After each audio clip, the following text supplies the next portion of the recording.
Hello dear students, welcome to our channel. This is Srishti Agarwal. तो यहाँ पर मैं आप सभी कक्षा 3 कक्षा 3 के स्टूडेंट्स के लिए लेकर आई हूँ पहल सब्जेक्ट इंग्लिश की वर्कबुक की सॉल्यूशन, जिसमें हमने वर्कशीट 89 तक कंप्लीट सॉल्यूशन देख लिया था। आप देखेंगे वर्कशीट 90 से कंटिन्यू।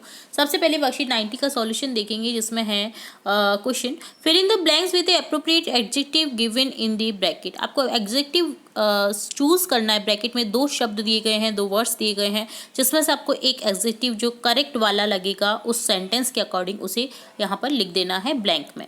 जैसे लेमन आर, लेमन आर कैसे, लेमन यानी नींबू, नींबू कैसे होते हैं? सार, खट्टे, तो यहाँ हो जाएगा सार, लेमन आर सार।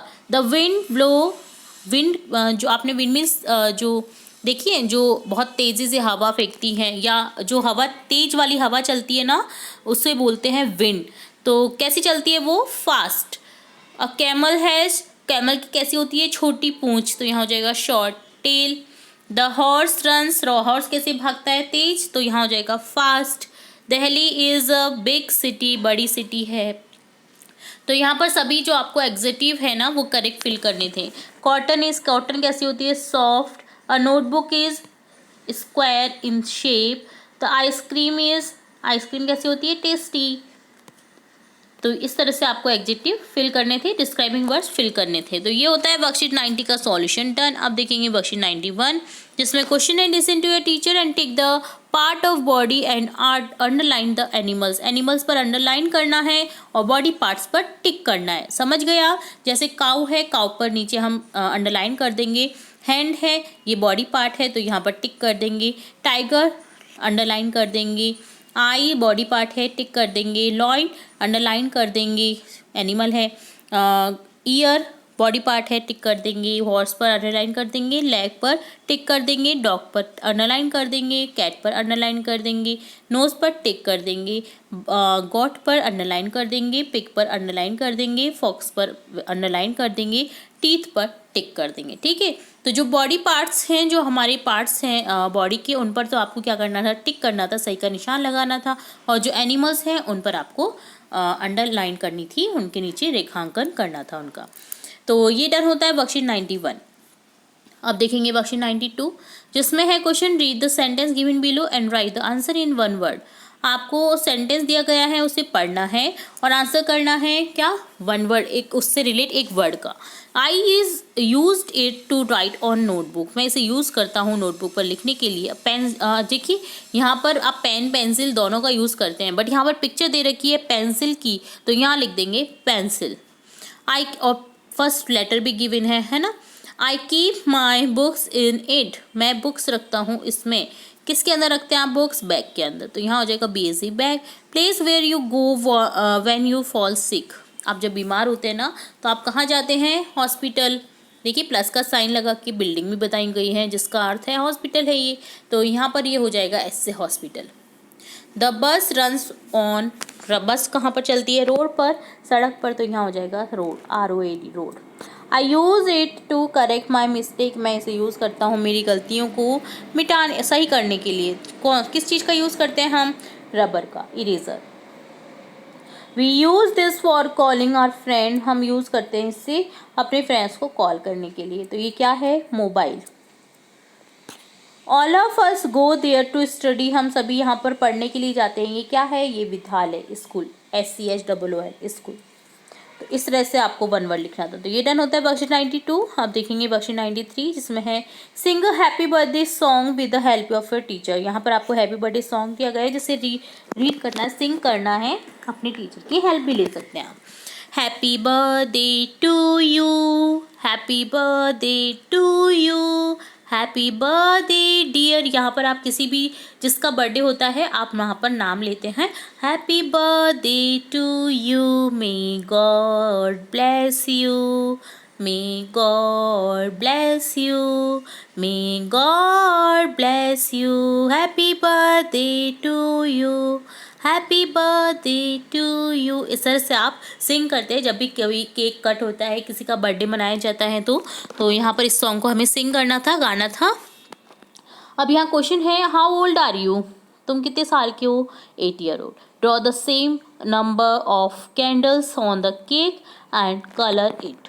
तो यहाँ पर मैंने जैसे 8 ईयर ओल्ड लिखा है, तो आपको ये जो केक गिवन है ना, इसमें आपको 8 कैंडल्स ऑन करनी है, ठीक है, और कलर करना है इसे। तो कलर आपका टास्क है, मैंने आपको बता दिया कि कैसे करना है, ठीक है। तो कलर आप कर लीजिए, सिंपल सा सुंदर सा केक बना दीजिए, ठीक है। और 8 अगर आप 9 लिख रहे हैं तो 9 कैंडल्स बनानी है, 10 लिख रहे हैं तो 10 कैंडल्स बनानी है। तो जितने भी आप साल के हैं उतनी कैंडल्स यहाँ पर बना देनी है।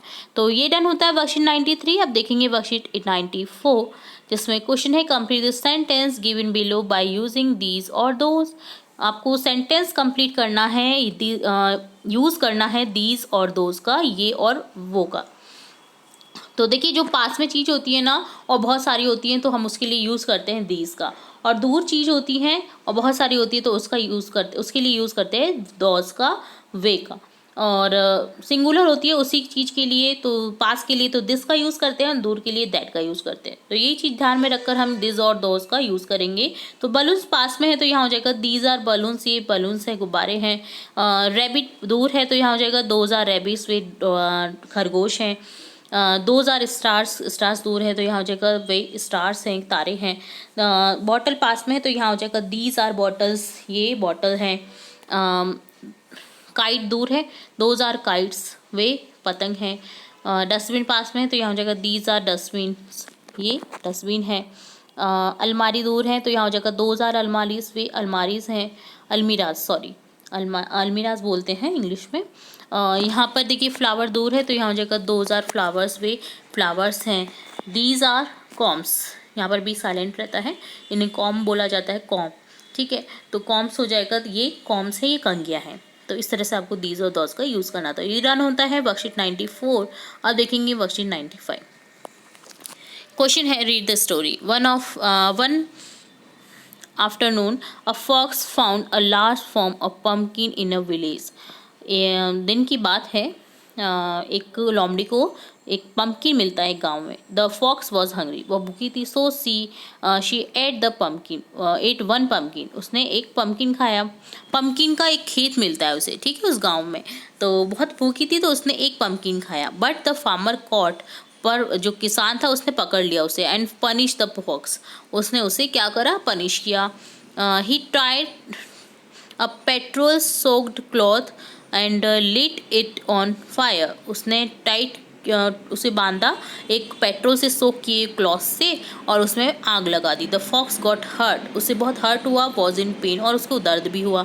सो she decided to take revenge, उसने रिवेंज उसका बदला लेने के लिए डिसाइड किया। The fox ran through the farm and the farmer's wheat farm caught fire, fox ने डिसाइड किया कि वो भागेगी और उस तरह से वो खेत में भागी, और जो फार्मर की जो किसान की जो गेहूं की फसल थी वो आग पकड़ लेती है। The farmer regretted punishing the fox for just one pumpkin, तो फार्मर जो किसान होता है ना वो पछताता है उसे पनिश करने के लिए, लोमड़ी को पनिश करने के लिए, सिर्फ एक कद्दू के लिए, ठीक है। तो उसे छोड़ देना चाहिए था, एक ही तो कद्दू खाया था यार। अगर 100 में से एक कद्दू तुम किसी को खाने के लिए दे भी दोगे ना तो कोई फ़र्क नहीं पड़ेगा, तुम गरीब नहीं हो जाओगे। एक पम्पकिन तो तुम्हारा वैसे भी ख़राब हो जाता है सब्जी मंडी तक ले जाते तो है ना। यहाँ पर जो भी सुन रहा है ना इस चीज़ को, तो मैं उसे बता दूँ कि आपको उन्हें पनिश नहीं करना चाहिए यार। वो बिना बोले अगर कुछ खा रहे हैं ना तो खाने नहीं देना चाहिए। क्या हो गया अगर 100 में से 10 चीज़ें भी खा गया तो कोई तुम्हारी, ठीक है। तो कोई उसे पनिश करने की ज़रूरत नहीं है, उसे खाने देंगे ना तो वो चुपचाप चला भी जाएगा, नहीं तो वो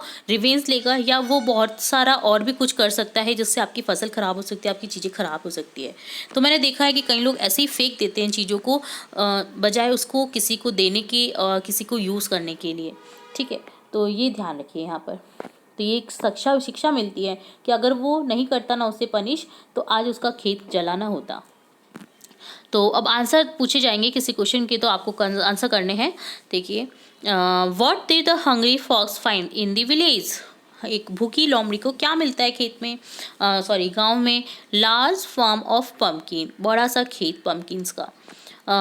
हु वॉज पनिश्ड, किसने पनिश किया, कौन पनिश्ड हुआ, fox. Why did the fox take revenge? Revenge क्यों लिया फॉक्स ने? Because farmer caught and punished the fox. Farmer ने उसे पकड़ा और पनिश किया इसलिए। When and where did the incident happen? At afternoon in a large farm. दिन में एक बड़े खेत में। How did the farmer feel after the incident? Disappointed, वो बहुत डिसअपॉइंटेड हुआ। ठीक है। ग्राफिक ऑर्गेनाइजर है, तब 5 WH वर्ड दे रखे हैं, what, who, why, when, where. What क्या, हु कौन, वाई क्यों, वैन कब, वेयर कहाँ, इसके लिए यूज़ करते हैं इन WH वर्ड्स का। तो ये डन होता है वर्कशीट 95। अब देखेंगे वर्कशीट 96, जिसमें है where do you keep your books pencil eraser, draw it in the box below and label it. आप कहाँ पर रखते हैं अपनी बुक्स को, पेंसिल को, इरेज़र को, आपको ड्रॉ करना है बॉक्स में नीचे और उन्हें लेबल भी करना है। टेबल, मैंने एक टेबल बनाई है जिसमें नीचे की और शेल्फ में बुक्स रख रखी हैं, ऊपर पेंसिल और इरेज़र रखा हुआ है। ठीक है।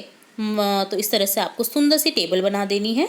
मैंने जस्ट एग्जांपल के तौर पे बनाई है, आपको सुंदर बनानी है और इसे कलरफुल भी करना है।